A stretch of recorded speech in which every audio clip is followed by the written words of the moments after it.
महाराज जी मेरे के बाद बोलेंगे और मेरा आग्रह भी है सभी से, जब हम सब आचार्य भिक्षु जी महाराज के 300वें जन्म दिवस के अवसर के ऊपर एकत्र हुए हैं, उनकी जन्म जयंती पर एकत्र हुए हैं, तो हमारे परम श्रद्धेय स्वामी संपूर्णानंद जी महाराज भिक्षु जी की 300वीं जयंती के अवसर पर उनके विचार हमने अवश्य सुनने चाहिए। ये धरा हमारे संतों की है, हमारे संतों के कारण हमारी संस्कृति जीवित है। इनका आशीर्वाद हमेशा हम सब के सर पर रहता है।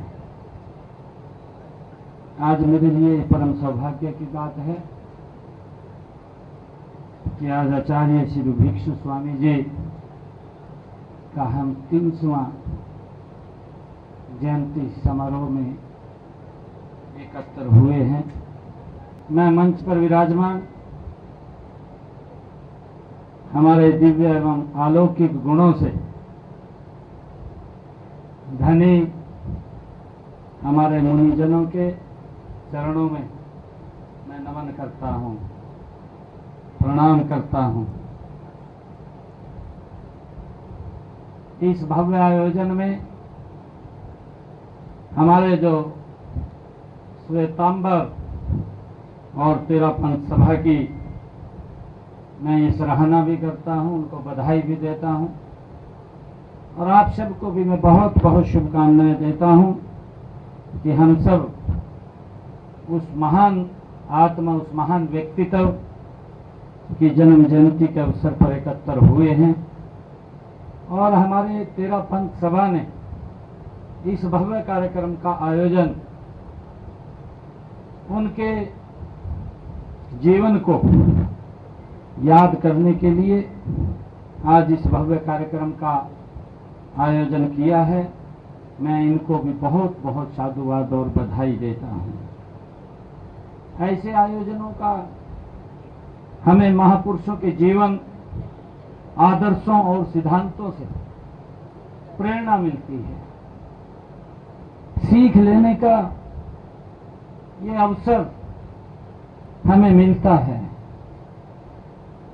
मुझे खुशी है कि आज का यह दिन उस महान संत की याद में और उनके दिखाए हुए रास्ते पर चलने का ये संकल्प लेने का दिन है।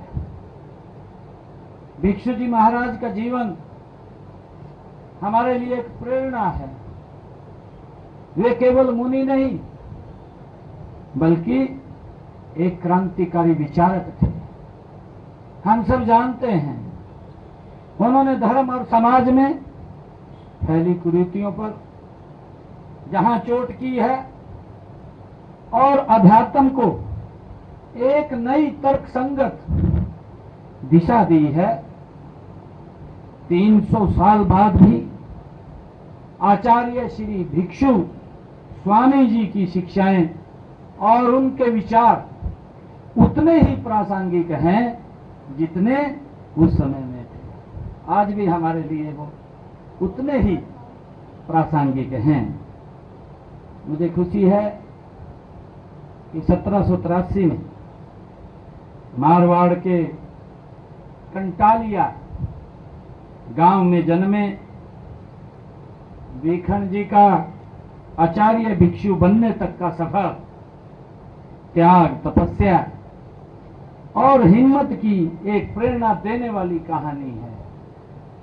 हम सब जानते हैं कि उन्होंने जैन नियमों एवं सिद्धांतों का गहरा अध्ययन किया है और सत्य की खोज में निडर होकर स्वामी जी उन मान्यताओं का भी उन्होंने विरोध किया है जो भगवान महावीर की मूल शिक्षाओं से मेल नहीं खाती थी।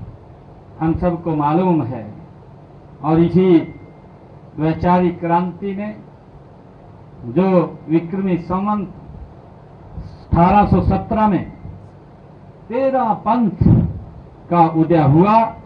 यह सिर्फ एक पंथ नहीं है, ये पंथ की शुरुआत भी नहीं थी, बल्कि धर्म को उसके सबसे शुद्ध रूप में फिर से स्थापित करने का एक साहसी ये आंदोलन था। मुझे खुशी है कि 13 पंथ का नाम ही उनके दर्शन को दिखाता है। ये भिक्षु जी महाराज के दर्शन को 13 पंथ दिखाता है। हे प्रभु, यह आपका पंथ है। यह अनुशासन, एकता और एक गुरु के प्रति निष्ठा का प्रतीक है। मुझे खुशी है कि आचार्य भिक्षु जी का सिद्धांत, एक आचार्य, एक विधान और एक विचार हमें सिखाता है कि किसी भी बड़े लक्ष्य को पाने के लिए एकजुट और अनुशासित हमें प्रयास करने कितने जरूरी हैं। ये भिक्षु जी महाराज से हमें प्रेरणा मिलती है। मैं ये भी खुशी है मुझे कि संतों के विचार समय से परे होते हैं, जो हमें वो मार्ग देते हैं, जो उनकी वाणी होती है और जो वो शब्द बोलते हैं, उन शब्दों से हमारे जीवन की कई कठिनाइयां वो दूर होती हैं। आचार्य भिक्षु जी की शिक्षाएं ही ऐसी थी कि आज 21वीं सदी के भारत के लिए भी बहुत महत्वपूर्ण है। हम सब जानते हैं, उन्होंने सिखाया है, भिक्षु जी महाराज ने हमें सिखाया है कि अहिंसा सिर्फ मारपीट न करना नहीं है, बल्कि मन, वचन और कर्म तीनों के पवित्र का होना ये अहिंसा है। किसी के बारे में बुरा सोचना या कड़वा बोलना भी हिंसा है। आज जब हम समाज में तनाव और असहिष्णुता ये बढ़ रही है, तब अहिंसा का यह संदेश एक दवा की तरह ये काम करता है। ये हमें हमारे जैन मुनि भिक्षु जी महाराज ने हमें एक मार्ग दिया है। उन्होंने अनेक आकांतावाद पर जोर दिया है। भिक्षु जी महाराज ने, जिनका सरल अर्थ है, वो जानते हैं कि सत्य के कई पहलू हो सकते हैं।